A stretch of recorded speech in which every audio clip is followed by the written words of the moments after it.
Action king Arjun తన కూతుర్ని హీరోయిన్గా ఇంట్రడ్యూస్ చేస్తూ సీతా పయనం అనే ఒక అద్భుతమైనటువంటి ఫ్యామిలీ ఓరియంటెడ్ సినిమా, ఫ్యామిలీ అంతా కూర్చొని చూడగలిగే సినిమా తీశాడు. తనే కథా స్క్రీన్ ప్లే రాసుకొని నిర్మాణం చేస్తూ అలాగే దర్శకత్వం కూడా చేశాడు. అద్భుతంగా ఉందంటున్నారు. దానికి ప్రేక్షకులకు థ్యాంక్స్ చెప్పడానికి ఓ థ్యాంక్స్ మీట్ పెట్టి, థ్యాంక్స్ మీట్లో నిర్మాత దర్శకుడు అర్జున్ గారు మాట్లాడుతున్నారు. ఆయన మాటల్లో మనం ఒకసారి విందాం. మీడియా మిత్రులందరికీ నా హృదయపూర్వకమైన నమస్కారం తెలియజేసుకుంటున్నాను. అండ్ అగైన్ మా టెక్నీషియన్, మా ఆర్టిస్ట్ అందరికీ first thanks. And Nagendra Kumar గారు ఎంత అనలైజ్ చేసి మీరు మాట్లాడారు. Thank you for your kind words. Analyse చేసి, లైఫ్ని అనలైజ్ చేసి 40 years మీరు ఈ ఒక ఇండస్ట్రీలో మీరు ఉన్నారని ప్రూవ్ చేశారు sir. Analysing sir, that is life. ఎంత బాగా అనలైజ్ చేసి ఆర్టిస్టు కథని నీట్గా ఒక్కొక్కటి అలాగా పాట కింద అనలైజ్ చేశారు. Thank you so much sir. నా హృదయపూర్వకమైన ధన్యవాదాలు మీకు. అండ్ ఈ కథ దిస్ ఇస్ అబౌట్ గ్రాటిట్యూడ్, కృతజ్ఞత, థ్యాంకింగ్ అనేది ఇది. సో అందుకే ఈరోజు మీట్ అవ్వాలనుకుంది. సో ఫస్ట్ మన మీడియా మిత్రులందరికీ థ్యాంక్స్. మనస్ఫూర్తిగా దీనికి ఇప్పుడు ఉంది కదా రేటింగ్స్ అని మనం ఏదో ఇచ్చి అందరూ మంచి రేటింగ్స్ ఇచ్చి బాగా రాశారు. ఎక్కడో అక్కడెక్కడ ఒక రేటింగ్ తగ్గుతుంది, వాళ్ళకు కూడా నా థ్యాంక్స్. సో ఫస్ట్ మనం ఏం చేసినా దీన్ని తీసుకెళ్ళి జనానికి అప్పగించేదే మన మీడియా మిత్రులు. They are like catalytic agent అంటారు. So my greatest thanks to them and people who have seen the movie. ఇప్పుడు నాగేంద్ర కుమార్ గారు చెప్పినట్టే చాలా మంది, కొంతమందికి చెప్పడం తెలియదు సార్. కళ్ళ నీళ్లతో అలాగే చూస్తుంటారు. ఇది this is my life. Fathers they are thinking ఇది నా కదా. అమ్మాయిలు అనుకున్నారు, ఇక్కడ వీళ్ళు కూడా అన్నారు కదా ఇది నా స్టోరీ, ఇది మీరు అన్నారు కదా నా story. So this was a challenge for మీ. ఈ కథ రాసేటప్పుడు సార్ ఎప్పుడో ఒక్కసారి నేను 1 line అనుకున్నానండి. ఈ కథ ఎలాగే నాకు 1 line వచ్చింది, ఒక స్పార్క్ వచ్చిందంటే దానికి ఒక చిన్న ఇది ఉంది. ఒకరోజు అనుకున్నాను సార్, ఎక్కడో ఢిల్లీ నుంచి ఒక లారీ బయలుదేరుతుంది, తర్వాత హైదరాబాద్ నుంచి ఒక కారు కూడా బయలుదేరుతుంది. జర్నీ స్టార్ట్ అవుతుంది వాళ్ళది. అక్కడి నుంచి అతను ఇక్కడ రావాలి, ఇక్కడి నుంచి ఈయన అటు వెళ్ళాలి. ఎప్పుడు ఎన్నో ప్లేసెస్లో ఆపుతాడు. అక్కడ కాఫీ తాగుతాడు. ఇంకొక చోట్ల నిద్ర వస్తుంది, లారీలో నిద్రపోతాడు. తర్వాత మళ్ళీ బండి తీస్తాడు. The same thing with car. ఇతను కూడా పోతాడు, ఎవరు కూడా ఆపి వాడు తెలిసిన ఫ్రెండ్స్తో మరో చెప్తాడు, కొంచెం కూర్చుంటారు, మళ్ళీ అగైన్ బయలుదేరుతుంది. ఇలాగ పోయి ఒక టర్నింగ్ పాయింట్లో గుద్దుకుంటారు సార్. యాక్సిడెంట్ అయిపోతుంది. సో దిస్ ఇస్ యాక్సిడెంట్ అంటే కొంచెం ఒక 10 seconds వెనక ముందు అయినా యాక్సిడెంట్ జరిగేది కాదు ఇది. సో యాక్సిడెంట్ అనేది నెగిటివిటీ. దీన్ని పాజిటివ్గా మనం ఎలా చేద్దామో అనుకున్నప్పుడు వచ్చిందే ఇక్కడ. So I wanted to make this A positive thing. ఇది పాజిటివ్గా చేయాలంటే కథ ఏం చేయాలి అన్నప్పుడు అప్పుడు ఇది హీరోయిన్ కథనో హీరో కథనో అనే కాదు. This was only the expression what came in to my mind ఒక 13 years ముందు. And then I was just working అన్నప్పుడు ఒక టైం వచ్చింది, ఐషుని సినిమాను ఇంట్రొడ్యూస్ చేయాలి, తెలుగు సినిమా తెరకి ఇంట్రొడ్యూస్ చేయాలి. అప్పుడు ఇది చేస్తే బాగుంటుంది ఈ కథ అని చెప్పాను. అంటే నా డాక్టర్ కోసం నేను సినిమా తీస్తున్నాను కాబట్టి 2-3 కథలు చెప్పాను. ఆ తర్వాత ఉండు ఈ కథ విను, ఇది ఇంకా డెవలప్మెంట్ పెద్దగా లేదు, జస్ట్ పాయింట్ విని అరే బాగుంది, ఇది ఐడియా బాగుంది కదా. ఆ తర్వాత దీనికి స్క్రీన్ ప్లే చేయడం అనేది నాకు పెద్ద ఇది ఛాలెంజింగ్గా ఉంటుంది. ఎందుకంటే ఇంతే పాయింట్, ఒక యాక్సిడెంట్ అనేది ఒకటి జరుగుతుంది. ఆ తర్వాత ఎ పర్సన్ బిలీవ్స్, ఓకే నన్ను కాపాడింది వీళ్ళు ఎవరు కాపాడుంటారు, ఎవరు తెలియదు నాకు, నా ఒక జర్నీలో ఇంతమంది ఉన్నారు, సో వాళ్ళ వల్లే నేను బతుకున్నాను నా నమ్మకం అనుకొని అక్కడి నుంచి again the journey start comes back return. ఇప్పుడు థ్యాంక్స్ చెప్పాలి. ఎలా థ్యాంక్స్ చెప్పేది? ఊరికే థ్యాంక్స్ థ్యాంక్స్ థ్యాంక్స్ చెప్తే ఏం ఒక ఇంట్రెస్టింగ్ ఉంటుంది అన్నప్పుడు నాకు ఛాలెంజ్ అనిపించింది. ఇందులో మనం ఏది మంచి విషయాలు ఎలా చెప్పాలి అనుకున్నప్పుడు ఈ కథ వచ్చింది సార్. అండ్ దెన్ ఇప్పుడు జనం చూసారు ఇది, అండ్ చాలా మనస్ఫూర్తిగా విష్ చేస్తున్నారు, లవ్ చేస్తున్నారు పిక్చరు, వాళ్ళది ఓన్ చేసుకుంటున్నారు. అండ్ నా father was an actor, Shakti Prasad in Kannada film ఇండస్ట్రీలో. Is acted more than 220 films. So అతనికి నేను సినిమా ఇండస్ట్రీ రావటమే ఇష్టం లేదు, because he wanted me to become police officer. So అదొక ఆయన ఒక మాట చెప్పేవారు నాకు, మనకి ఒక్కొక్క విషయం వచ్చి నెగిటివ్గా కనబడుతుంది లైఫ్లో, చూడటానికి నెగిటివ్గా ఉంటుంది, బట్ ఎక్కడో అందులో ఒక చిన్న పాజిటివిటీ ఉంటుంది, అది తర్వాతే తెలుస్తుంది మనకి, దట్ ఈస్ జర్నీలో తెలుస్తుంది. ఆ ఒక పాయింటే నా క్యారెక్టర్ ఈ సినిమాలో. మా ఫాదర్ చెప్పారు, సో ఒక బ్యాడ్ ఎలిమెంట్ కూడా ఒక్కొక్కసారి ఆ పాజిటివిటీ అనే దాంట్లో ఒకడు చేంజ్ అవుతాడు అనే పాయింట్ అక్కడ వచ్చింది. సో ద సేమ్ థింగ్ ఇంకొక యాంగిల్లో చూస్తే, హీరోయిన్ పాయింట్ ఆఫ్ వ్యూ చూస్తే, హీరో ఆర్ హీరోయిన్ వాళ్ళ పాయింట్ ఆఫ్ వ్యూ చూస్తే, వాళ్ళకి చెడు జరిగింది ఒకటి ఏదో ఒక, ఆ తర్వాత అయ్యో ఇది చెడు ఇది అనుకున్నప్పుడు చూస్తే ఇక్కడ కూడా మంచి జరిగింది. సో ఈ చెడులో కూడా మంచి ఉందని రియలైజ్ చేసింది ఆ క్యారెక్టర్. అయ్యో వీళ్ళు రియలైజ్ చేశారు, చిచ్చి నేను కూడా రియలైజ్ అవ్వాలి కదా అని మారింది నా క్యారెక్టర్. సో ఇది ప్రతి ఒక్కొక్క దీనికి కూడా, as I told you, this was a little challenge for me. It took lot of time. No ఈ క్యారెక్టర్ ఇలా ఉండాలి, ఆ క్యారెక్టర్ అలా ఉండాలి అని ఆలోచించి, లేదు ఇది మేల్ అయింటే బాగుంటుంది, ఫీమేల్ అయింటే బాగుంటుంది అని చాలా సర్కస్లు చేశాను. సో నవ్వు ఇప్పుడు జనం చూస్తున్నారు. అందుకే మీరు ఇంతకుముందు క్వశ్చన్స్ అడిగారు అందరినీ, ఈ జర్నీ గురించి మీరు అడిగారు. అలా చూస్తే లైఫ్ ఈజ్ ఎ జర్నీ. అది నేను సినిమా యాక్టర్ అవ్వాలనుకోలేదు, ఒక జర్నీ. ఏదో కరాటే గిరాటే నేర్చుకుని పోలీస్ ఆఫీసర్ అవ్వాలని ఒక జర్నీ స్టార్ట్ అయింది. మా ఫాదర్ ఎంతో చెప్పారు, కష్టపడైనా నీకు నేను డాక్టర్ సీట్ ఇప్పిస్తాను, డాక్టర్ అయిపోరా. లేదు నా నాన్న ఆ రోజు ఏడ్చాను, నేను నాకు వద్దు డాక్టర్ వద్దు నాకు అని. సో అలా స్టార్ట్ అయింది జర్నీ. చూస్తే కరాటే గిట్ట నేర్చుకుంటూ నేను పోలీస్ ఆఫీసర్ అయిపోతానని అలా నాకు చూస్తే లాక్కొచ్చేసారు సినిమాకి, తోసేసారు నన్ను సినిమా ఇండస్ట్రీలో. యాక్టింగ్ తెలియదు, గంధమే తెలియదు యాక్టింగ్ ఏంటంటే. ఆ తర్వాత పెద్ద పెద్ద డైరెక్టర్స్ లైక్ కోటి రామకృష్ణ గారు ఆయనతో వచ్చి, రారా నువ్వు రా, నేను చేసి నువ్వు చెయ్యి చాలు. వద్దు సార్ నేను చేయను, మా పిల్ల గోపాలు చేయను అన్నాను సార్. సో అలాగే స్టార్ట్ అయింది. చూస్తే హీరో అని చెప్పేశారు. ఆ తర్వాత 15-20 సినిమాలు యాక్టింగే రాదు, మాట్లాడితే షర్ట్ ఇప్పేసి బాడీ చూపించేసి ఫైట్. సో ఫైట్ బాగా చేస్తున్నాడు, బ్రూస్ లీ ఉన్నాడు, ఇదే సౌత్ ఇండియన్ బ్రూస్ లీ అని చెప్పేశారు. అయ్యో అవునా అనిపించింది. ఆ తర్వాత కొన్ని సినిమాలు ఫ్లాప్ అయిపోయింది, టోటల్ జీరో అయిపోయింది. అప్పుడు అనిపించింది, ఓ ఇదేంటి ఇది అని. అప్పుడు I realise, no this is my bread and butter, ఇదే ఫుడ్ ఉన్నది, మరి ఏం చేయాలి, సర్వైవ్ చేయాలి. అప్పుడు I started taking things seriously. ఓ ఇదే యాక్టింగా, పెద్ద పెద్ద పెద్ద డైరెక్టర్ సినిమా చూడటం, యాక్ట్రెస్ సినిమా చూడటం, ఇలాగే కొంచెం ఓకేరా అనిపించేలాగా యాక్టింగ్ అని నాకే కాన్ఫిడెన్స్ వచ్చింది. సో ఆ జర్నీలో అలాగైపోయాను. అండ్ దెన్ తప్పనిసరిగా నేను డైరెక్ట్ చేయాల్సి వచ్చింది, ఎవరు లేదు నాకు, మరి నాకేం తెలుసు అన్నప్పుడు ఓకే టెక్నికల్ కొంచెం ఓరియంటెడ్, ఓకే ఎస్ డైరెక్ట్ చేసేద్దాం.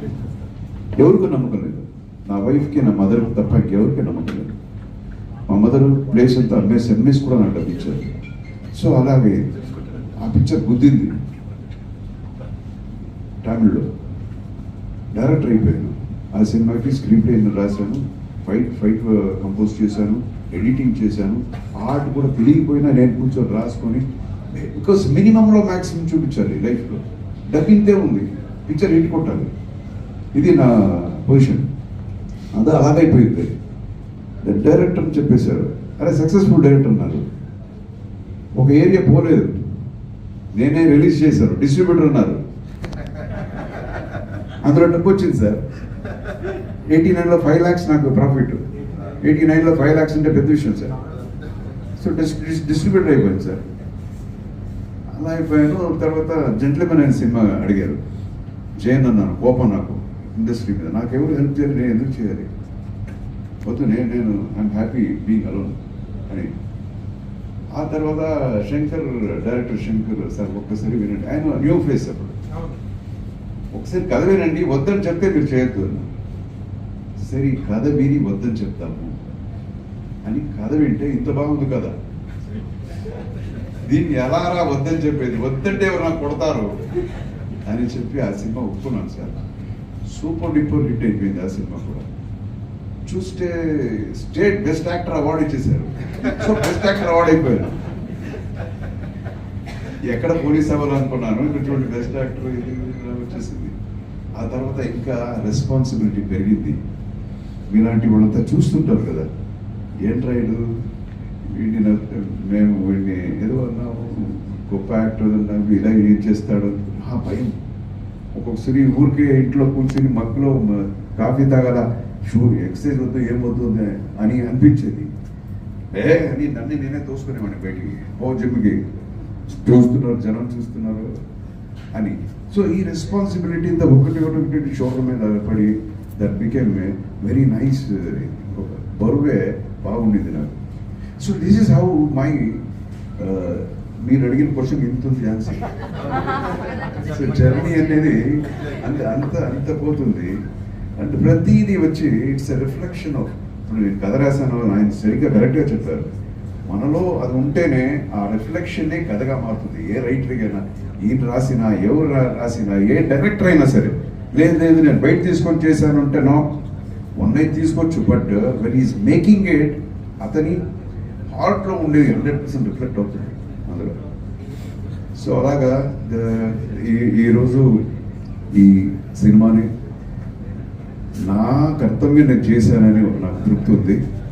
ఆర్థికంగా సినిమా నాకు హెల్ప్ అవుతుంది అనేది మాట సపరేట్ పెట్టుకున్నా. I'm happy with the outcome of the picture. And చూసిన వాళ్ళంతా బాగా ఇచ్చేస్తున్నారు. అండ్ నేను టు స్టార్ట్ విత్ నా డాటర్ని ఇంట్రొడ్యూస్ చేయాలని సినిమా చేశాను. ఈరోజు అందరూ అంత పొగుడుతున్నారు, మీ డాటర్ ఎంత బాగా యాక్ట్ చేసింది, ఏమిది అని ఇంత చెప్పేటప్పుడు నేను పాస్ అయిపోయాను సార్. నేను పాస్ అయిపోయాను. So what I wanted I done. అది రెండో పాయింట్ ఏంటంటే, as a totality for the picture, as a director కూడా ఆ రెస్పాన్సిబిలిటీ ఉంది కాబట్టి అందులో కూడా జనానికి నచ్చింది. అలాగనేదో చాలా గొప్ప సినిమా తీశాను నేను చెప్పట్లేదు, బట్ మేమేమనుకున్నామో అది కరెక్ట్గా నేను ప్రజెంట్ చేశానని ఒక నమ్మకం నాకుంది. ఎందుకంటే ఈరోజు జనం దాన్ని చెప్తున్నారు. అండ్ అగైన్ మన హీరోలు కూడా ఈ సినిమాలో ఇంట్రడ్యూస్ చేస్తున్నాము. మన ఉపేంద్ర గారి అన్న కొడుకు. So he has got his legacy to follow. ఆయన పెద్ద గొప్ప డైరెక్టర్, యాక్టర్ ఉపేంద్ర గారు. సో ఈయన కూడా బాగా, he's like very well trained boy. And చాలా టైం పంక్చువల్, అదంతా చాలా పంక్చువల్గా నేర్చుకోవడం. చూడండి, స్టార్టింగ్లో తెలుగే రాదు, ఇప్పుడు తెలుగు మాట్లాడేస్తున్నాడు. నాదే ఏదో వర్డ్ కరెక్ట్ చేయడానికి వచ్చాడు. సో వాళ్ళిద్దరూ ఒక కాంపిటేటివ్గా యాక్ట్ చేశారు ఈ సినిమాలో. నువ్వా నేనా అనేలాగా ఒక హెల్దీ కాంపిటీషన్గా చేశారు. సో అది మనకి స్క్రీన్లో కనపడుతుంది. అండ్ మన ఆర్టిస్ట్కి యాజ్ ఎ డైరెక్టర్ నేను థ్యాంక్ చేయాలి. ఎందుకంటే ఎంత మంచి సీన్ నేను తీసినా దాన్ని కరెక్ట్గా వాళ్ళు చేయకపోతే, ఇప్పుడు గుర్రాన్ని తీసుకెళ్ళి నీళ్ళ ముందు నీళ్ళు పెట్టవచ్చు, తాగించలేము మనం కదా సార్. ఎంత నొక్కినా ఇలాగే చూస్తుంది. సో అలా కాకుండా మనకి మంచి మంచి యాక్టర్స్, ప్రకాష్ రాజ్ యాక్టింగ్ గురించి మనం చెప్పక్కర్లేదు. బట్ స్టిల్ ఆయన క్యారెక్టర్ కూడా ఏదో యాజ్ అ డైరెక్టర్ నేను కొంచెం డిఫరెంట్గా చూపిద్దామని ట్రై చేశాను. అండ్ మన సత్యరాజ్ గారు ఫెంటాస్టిక్ యాక్టర్. సో ఆయన యాక్ట్ చేసినప్పుడు తెలియదు, స్క్రీన్లో చూస్తేనే తెలుస్తుంది. సో ఆయన కూడా very very punctual. Sathyaraj is best #1 punctuality. Time అంటే ఆ టైం, డేట్ అంటే ఆ డేట్, అడ్జస్ట్మెంట్స్ పాత స్కూలు. సో సత్యరాజు గారు అండ్ కోవై సరళ గారు, she has done wonderful job. వాళ్ళంతా వర్సటైల్ యాక్టర్స్. అండ్ మన బిత్రి సత్తి, ఆయన కూడా is my darling. Bithri Satti very sweet fellow, very nice human being. So ఇలాగా very good set of actors. Charan, Siri, వాళ్ళంతా కూడా మంచి రోల్స్ చేశారు ఈ సినిమాలో. అండ్ వీళ్ళందరికీ థ్యాంక్స్ చెప్పాలి. And again my committed set of technicians. Main ఇద్దరు పిల్లర్సే ఇక్కడ ఉన్నారు. ఇద్దరు అంటే మూడు కెమెరామెన్. ఆయన రాలేదు.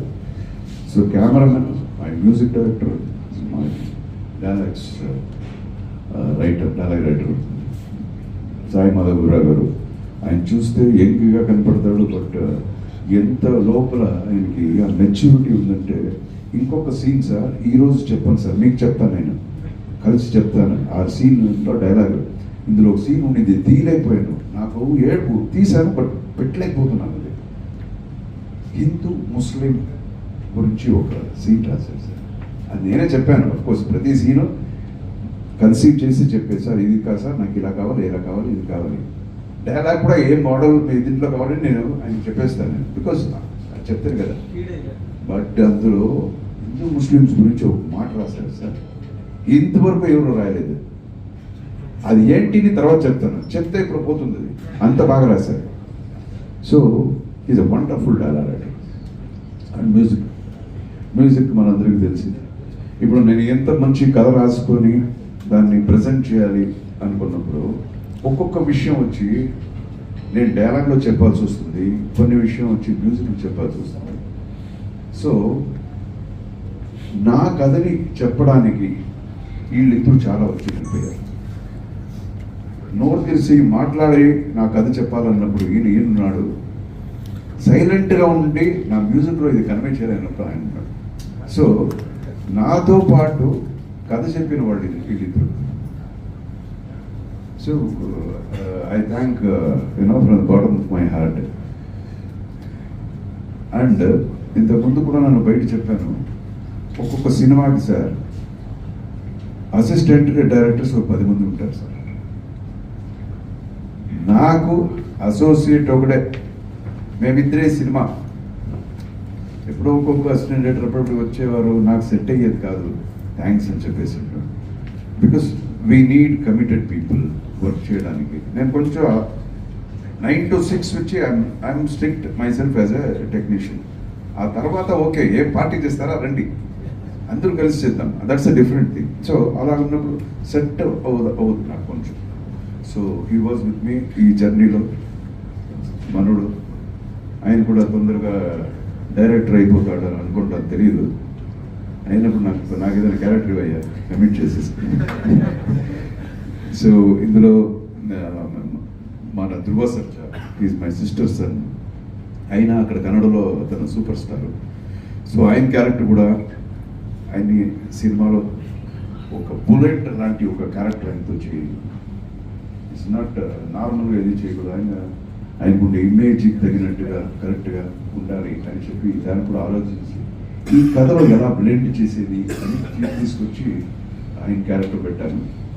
సో ఇక్కడ మాత్రమే కాకుండా ఈవెన్ కన్నడలో కూడా the same kind of reviews, the people love అంతా నాకు దొరికింది. అండ్ అదే sir, thank you sir. Very ఇంకేం చెప్పేది, టు లైక్ థ్యాంక్ ఎవ్రీవన్. ఇలాంటి కంటెంట్ ఓరియంటెడ్ సినిమాలు ఎప్పుడున్నా తెలుగు వారు ఆదరిస్తూనే ఉంటారు. మరి ఇలాంటి లేటెస్ట్ అప్డేట్స్ కోసం please do subscribe Namala media. Thank you.